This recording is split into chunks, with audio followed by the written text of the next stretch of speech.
જો મિત્રો સરસ મજાના એમ કહેવાય માજી રોટલા બનાવી રહ્યા છે 18 તારીખના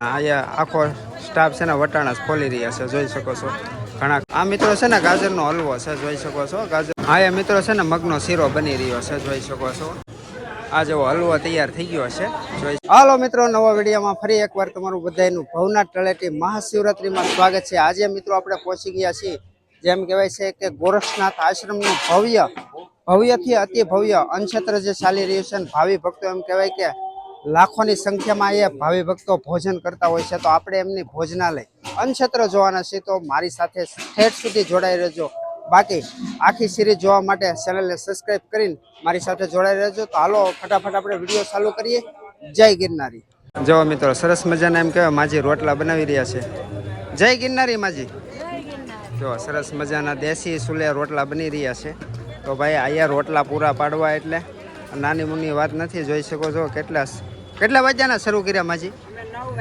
9 વાગ્યાથી અને 3 વાગ્યા સુધી વાહ ભાઈ તો અખંડ એમ કહેવાય સુલા છે ને 3 વાગ્યા સુધી ભાઈ ચાલુ રહે તો આવી રીતે છે જોઈ શકો છો આ એ પણ રોટલા બની રહ્યા છે કારણ કે ભાવિ ભક્તો ઝાઝા હોય અને ગોરખનાથ આશ્રમનું જે રસોડું છે એમની તમને ખબર જ હશે ભાઈ તો જો આવી રીતે બધે રોટલા બની રહ્યા છે તો માજી ક્યાંથી આવો છો હે વર્તેશથી કેટલા દિવસથી સેવામાં છો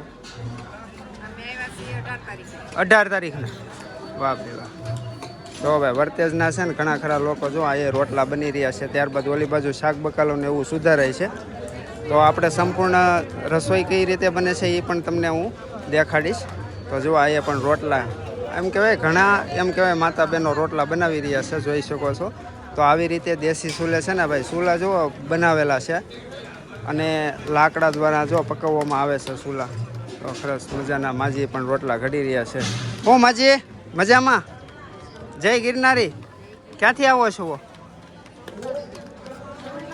સોમનાથથી વાહ ભાઈ વાહ સોમનાથથી જો માજી આવેલા છે અને સરસ મજાની સેવા કરી રહ્યા છે જો ભાઈ આ ખરેખર છે ને ધન્યવાદ દેવો પડે માજીને જેટલી ઉંમર છે છતાં અહીંયા સેવા કરી રહ્યા છે જોઈ શકો છો ત્યારબાદ આ બાજુ પણ રોટલા બની રહ્યા છે જોઈ શકો છો તો આ અડળક એમ કહેવાય કે આખો આ વિભાગ છે ને રોટલા વિભાગ છે જોઈ શકો છો આ બધો વિભાગ રોટલા વિભાગ છે અને એક સરખા ચૂલા છે આ બધા સંપૂર્ણ રોટલા બની રહ્યા છે મિત્રો આપણે સંપૂર્ણ શાક વિભાગ જે સુધારવામાં આવે છે ફોલવામાં આવે છે જો સરસ મજાના વટાણા અને વાલોળ છે વટાણા અહીંયા આખો સ્ટાફ છે ને વટાણા ખોલી રહ્યા છે જોઈ શકો છો ઘણા ખરા દાદા પણ છે એ પણ સેવા કરી રહ્યા છે નિહાળતા હશો અને ખરેખર જાજો ભાઈ છે ને જે વૃદ્ધ માણસો છે ને એ જ લોકો કામ કરી રહ્યા છે જોઈ શકો છો તો આવી રીતનું ભાઈ શાક બકાલું ફોલવામાં આવે છે ત્યારબાદ ઓલી બાજુ આપણે જોઈએ તો ત્યાં પાપડી એમ કહેવાય ફોલવામાં આવે છે જોઈ શકો છો તો આવી રીતની તૈયારી થતી હોય છે જો મિત્રો આ એમ કહેવાય ગરમા ગરમ રોટલી લાવીને એ કાપવામાં આવે છે જોઈ શકો છો વાહ ભાઈ વાહ બોલો જય ગિરનારી આદેશ આદેશ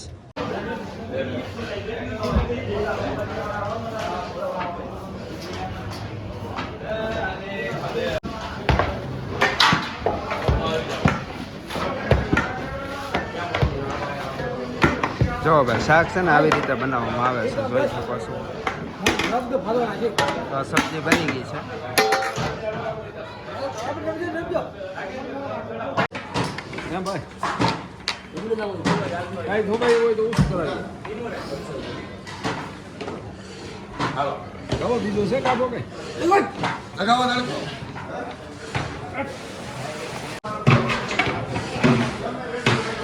જો મિત્રો દાળ બની રહી છે અત્યારે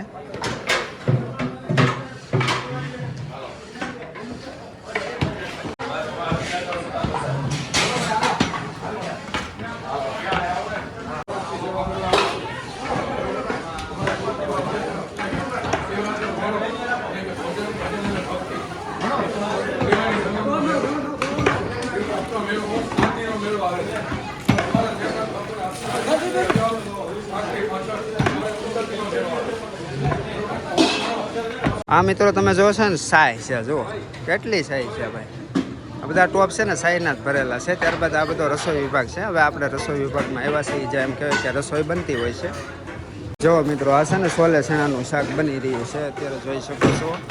હા ભાઈ વાહ. જો આવી રીતે છે ને આ ઘણા ખરા તો રાજસ્થાની જ લોકો તમને જોવા મળશે આ ક્ષેત્રની અંદર. તો આવી રીતે જો સોલે ચણાનું શાક બની ગયું છે. આ મિત્રો છે ને ગાજરનો હલવો છે જોઈ શકો છો. ગાજરનો હલવો છે ને આવી રીતે બનતો હોય છે. વાહ ભાઈ વાહ. જો આવી ગયો. તો જો આવો આવી રીતે ગાજરનો હલવો. માસી ક્યાંથી આવો છો? ભાવનગર જિલ્લો. અમારી સાઈડથી એમ છો ને અમે મહુવા તાલુકાવાળા છે. મહુવા. કેટલા દિવસથી સવા માસી આવી? અને હજી શિવરાત્રી પૂરી કરીને જ સેવામાં જ આવો છો.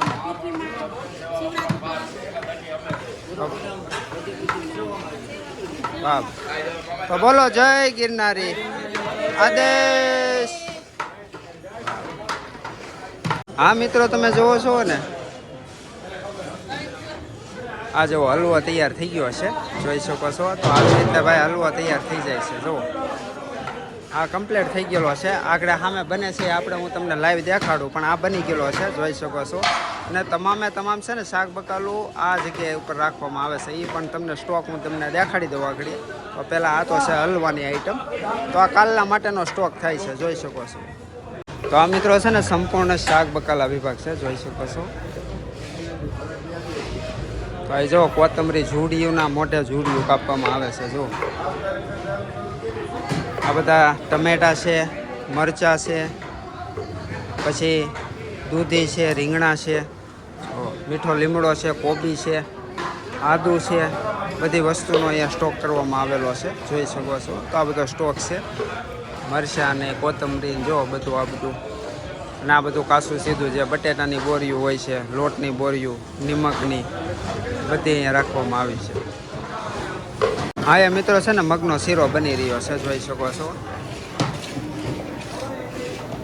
વાહ ભાઈ તમે તો વર્ષો વર્ષ હોય આમ તો 15 વર્ષથી 17 વર્ષથી સેવા કરું છું. ભાઈ ભાઈ શેરનાથ બાપુ મારા ગુરુ છે. શેરનાથ બાપુ જામકંડોળાથી આવું છું. ભોલાભાઈ શ્રાવણ મારું નામ. આજે 305 શેરનાથ બાપુની અનક્ષેત્રો ચાલુ જ છે કાયમી માટે. કાયમી માટે અમારે 2000 માણસો તો જમે જમે ડેઈલીમાં મોહનથાળ, ભજીયા, દાળ, ભાત, શાક, ચણાનું શાક ડેઈલી હોય છે. પણ શિવરાત્રનો મેળો એટલે કે ભજન ભજન અને ભક્તિનો ત્રિવેણી સંગમનો મેળો છે. ત્યારે અમારે માટે કાયમી અલગ અલગ બાપુ મેનુ આપવામાં આવે છે. કાલે મોહનથાળ હતો, આજે મગનો શીરો, દાળ, ભાત, શાક, ચણાનું શાક, રોટલા, ભજીયા, કાયમી મેનુ અલગ આપવામાં આવે છે.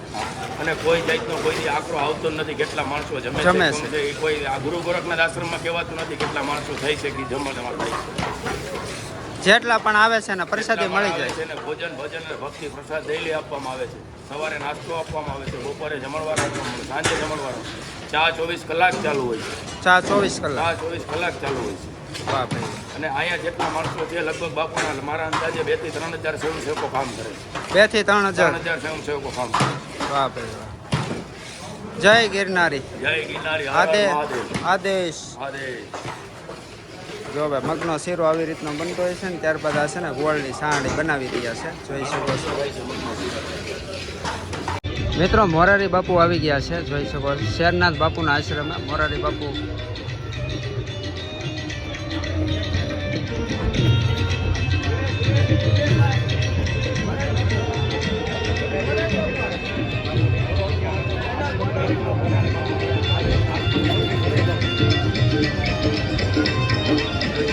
મોરારી બાપુ આવી ગયા છે.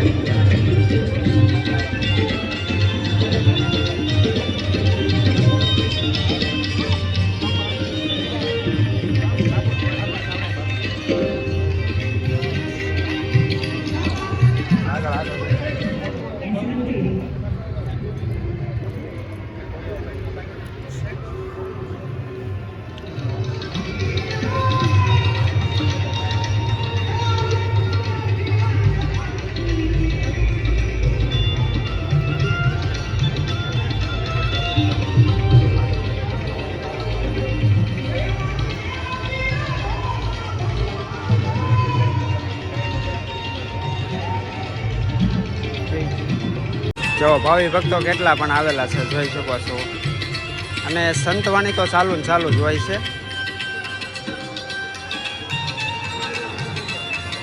આશા કરીશ કે મિત્રો આજના બ્લોગમાં તમને જે ગોરક્ષનાથ આશ્રમનું જે અન્નક્ષેત્ર છે ભવ્ય તમને દર્શન થયા છે. આવા નવા બ્લોગ જોવા માટે આપણી ચેનલને સબસ્ક્રાઈબ કરી રાખજો. હાલો એક નવા બ્લોગ સાથે મળશું ત્યાં સુધી બધાને હર હર મહાદેવ. આદેશ. જય હિન્દ.